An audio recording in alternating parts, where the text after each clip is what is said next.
आओ बच्चों, आज हम आपको एक और कहानी सुनाते हैं।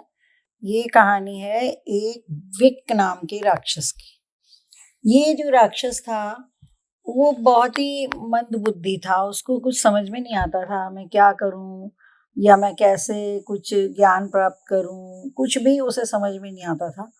तो उसके पिता से उसको बहुत डांट पड़ती थी कि तुमको कुछ आता नहीं है, तुम बिल्कुल जड़ बुद्धि हो, मंद बुद्धि हो, तुमको कुछ नहीं मिल सकता संसार में, दुनिया में तुम कुछ नहीं कर पाओगे। तो वो थोड़ा सा दुखी सा होके, परेशान सा होके इधर उधर घूम रहा था कि भाई मुझे वास्तव में कुछ समझ में नहीं आता है, मैं क्या करूं क्या नहीं करूं। तो उसको इधर उधर घूमते घूमते जो है ना, देव ऋषि नारद मिल गए उसे। तो उन्होंने कहा कि क्यों परेशान हो, क्या बात है? बोले मुनिवर, मुझे कुछ समझ में नहीं आता है, मैं क्या करूं कैसे करूं, मेरी बुद्धि भी बहुत कमजोर है। तो नारद मुनि ने कहा कि अच्छा ऐसा करो, शिव जी की आराधना करो, तपस्या करो। भगवान भोलेनाथ बहुत भोले हैं और वो तुम्हें तुरंत ही कुछ ना कुछ वरदान दे देंगे। तुम्हें विद्या बुद्धि जो मांगनी हो उनसे मांग लेना। तो उसने उसको कुछ बात समझ में आई कि भाई मैं भगवान भोलेनाथ की करता हूँ प्रार्थना, मैंने सुना है भोले हैं तो कर लेंगे। तो उसने जो है तप करना शुरू कर दिया। विक नाम था उसका। तो तपस्या करता रहा, नमः शिवाय ओम नमः शिवाय ओम नमः शिवाय ओम नमः शिवाय ओम नमः शिवाय से जाप करने लगा। जब उसने बहुत जाप कर लिया, बहुत जाप कर लिया, तो एक दिन उसको भगवान ने दर्शन दिए। भगवान ने कहा कि विक उठो और मैं तुम्हारी तपस्या से प्रसन्न हूँ, तुम मुझसे कोई वरदान मांग लो।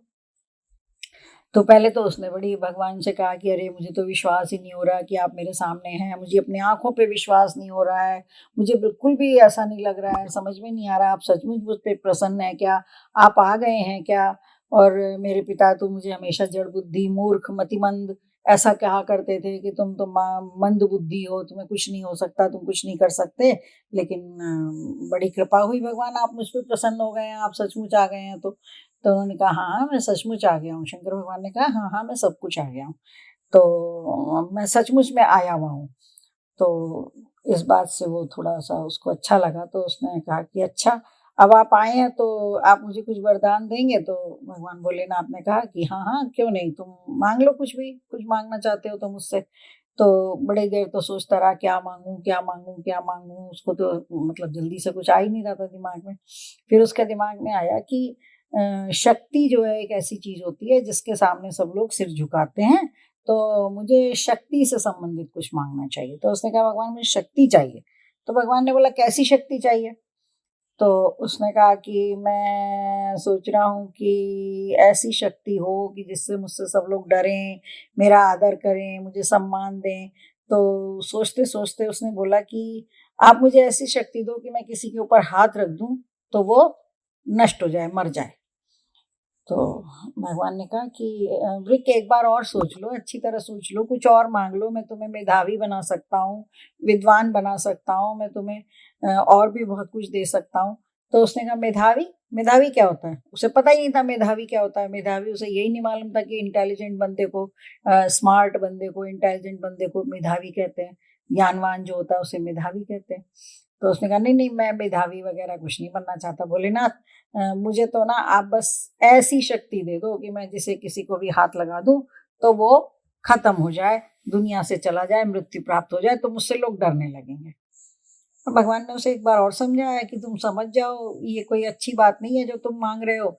लेकिन वो नहीं माना, वो तो और अटक गया क्योंकि बुद्धि कम थी ना उसके अंदर। तो उसको लगा पता नहीं इसमें कौन सी अच्छी बात है जो इसलिए भोलेनाथ मुझे दे नहीं रहे हैं। तो उसने और ज्यादा उसी बात पे जिद करी कि ना ना ना ना मुझे तो अब यही वरदान चाहिए और कुछ नहीं चाहिए।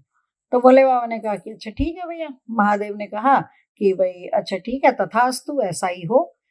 तुमको ऐसी शक्ति मिल जाए कि तुम जिसके ऊपर हाथ रखो वो मर जाए। तो उसके बाद वो इतना खुश हो गया, एकदम इतना खुश हो गया एकदम से। लेकिन उसकी मति कमजोर थी, तो उसे अभी भी विश्वास नहीं हो रहा था कि मुझे भगवान ने जो वरदान दिया है वो सचमुच का होगा। तो वो बोला आप महादेव यहीं रहिए, कहीं जाइएगा मत, मैं जरा इसकी आपके वरदान दिए हुए वरदान की टेस्टिंग कर लूं। तो अच्छा, टेस्टिंग करने के नाम पे उसने जो है थोड़ा सा आगे बढ़ा तो जानवर, गाय वाय चल रही थी वहां पे। तो उसने एक गाय के सर पे हाथ रखा, गाय गायब हो गई, भस्म हो गई। फिर थोड़ा सा एक दो और लोगों को छुआ उसने, वो भी भस्म हो गए। फिर उसे लगा कि खाली ऐसा तो नहीं जानवर ही भस्म होते हो। तो उसने ऋषि मुनि वहां पे तपस्या कर रहे थे, तो एक को उनको छू दिया तो वो भी खत्म हो गए। अब ऐसे जब लोगों ने देखा कि ये क्या कर रहा है, जिसके ऊपर भी हाथ रख देता है वो भस्म हो जाता है, तो लोगों ने कहा अरे अरे भागो भागो, भस्मासुर आ गया, भस्मासुर आ गया। मतलब उसका नाम ही बदल दिया उसके कर्तव्य की वजह से, कामों की वजह से, क्योंकि विक तो उसका नाम था, लेकिन अब वो क्या कर रहा था, लोगों को भस्म करता फिर रहा था, जिसके सर पे हाथ रख दे वो भस्म हो जाए। तो लोगों ने उसका नाम भस्मासुर रख दिया। अब उसने अपना ये नया नाम सुना तो वो तो और खुश हो गया, हा हा हा हा, मेरा नया नाम भस्मासुर हो गया है।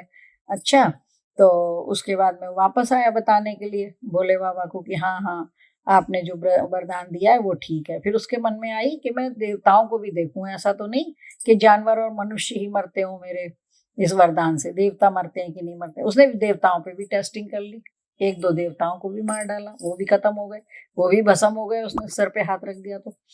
उसके बाद में जब वो लौट रहा था भोलेनाथ को बताने के लिए कि हाँ हाँ ठीक है, आपका वरदान सही है, आपने जो भी दिया मुझे, तो रास्ते में उसको पार्वती जी दिखाई दे गई। अब पार्वती जी का तो दिव्य रूप था, वो तो सुंदर भी बहुत थी, विदुषी भी बहुत थी, शक्तिशाली भी बहुत थी। लेकिन उसने दूर से जब देखा तो उसको बड़ी सुंदर लगी, बड़ी अच्छी लगी। तो उसने, उसके मन में क्या आया भस्मासुर के, कि मैं पार्वती जी से अगर विवाह कर लूं या पार्वती जी मेरी पत्नी बन जाए तो कितनी अच्छी बात हो, इसमें भला क्या बुराई है, ऐसे वो सोचने लगा। पर उसने सोचा अरे महादेव का क्या होगा, महादेव की पत्नी है ये तो अब क्या करा जाए, तो बुद्धि तो कम थी ही। तो उसने सोचा महादेव को भस्म कर देते हैं, महादेव को भस्म कर देंगे तो ऑब्वियस है कि पार्वती जी से मेरा विवाह हो जाएगा, बस मैं और पार्वती जी प्रसन्न होकर रहेंगे आपस में। तो उसने आके महादेव को बोल दिया कि महादेव, वरदान तो आपने ठीक ही दिया है, सब कुछ अच्छा है, और अब मैं शक्तिशाली हो गया हूँ, सब मुझे मानते हैं, मेरी शक्ति का लोहा मानते हैं। तो अब मैं ये सोच रहा था कि आपको भस्म कर देता हूँ, मुझे पार्वती जी से विवाह करना है, तो फिर तभी तो पार्वती जी मुझसे विवाह करेंगी जब मैं दुनिया का सबसे शक्तिशाली व्यक्ति हो जाऊंगा। महादेव ने सोचा कि ये मतिमंद जो है, अब इसको मैं क्या करूं, इसको वरदान भी दिया है, सब कुछ किया है, मेरा भक्त भी है, मैं मना भी नहीं कर सकता, लेकिन ये तो सब चीजों का दुरुपयोग ही कर रहा है, अपनी बुद्धि से कोई प्रयोग ही ढंग से नहीं कर रहा है। तो महादेव ने तुरंत विष्णु भगवान को याद किया। महादेव के जो देवता हैं वो विष्णु भगवान है, उनके इष्ट है विष्णु भगवान। तो उन्होंने विष्णु भगवान को याद किया कि भाई नारायण, अब आप ही संभालिए, ये तो मेरा ही भक्त मेरे ऊपर ही आने को तैयार है। उधर नारायण को भी पता चल गया कि ये भस्मासुर जो है अब महादेव जी के सर पे हाथ रखने के लिए उनके तरफ दौड़ रहा है।